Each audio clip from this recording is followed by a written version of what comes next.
Kue kering jadi salah satu usaha yang panen di selama bulan Ramadan. Pun pengusaha kue rumahan kebanjiran pesanan.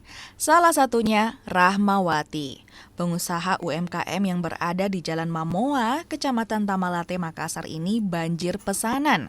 Bahkan sejak awal Ramadan. Rahma pun bilang sudah menerima ratusan toples pesanan kue kering dari langganannya. Tingginya kebutuhan kue kering saat Lebaran membuat UMKM menambah karyawan mereka. Namun, tetap saja, sebagian pesanan terpaksa ditolak lantaran khawatir kue kering tak selesai saat Lebaran tiba. Ya, alhamdulillah kalau untuk penjualan kue kering itu meningkat drastis ya. Saking banyaknya permintaan sampai-sampai saya membatasi. Jadi saya nggak terima semua orderannya. Ada berapa penolakan Pak tahun ini? Berapa orang yang kita tutup? Aduh, banyak.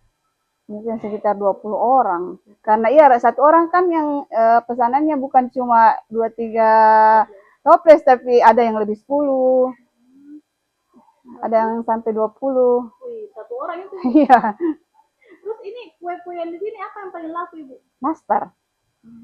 Nastar, palem cheese, sagu keju juga bestseller. Yang ini juga, ya laku. Itu kalau kita sendiri sebenarnya produksi berapa jenis kue? Kalau untuk tahun ini cuma 12. Biasanya berapa Ibu? Ya sekitar itu sampai 15 macam saja.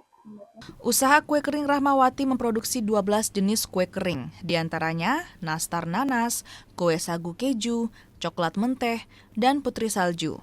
Harga satu toples bervariasi mulai Rp90.000. Nila Rustam, Kompas TV, Makassar, Sulawesi Selatan.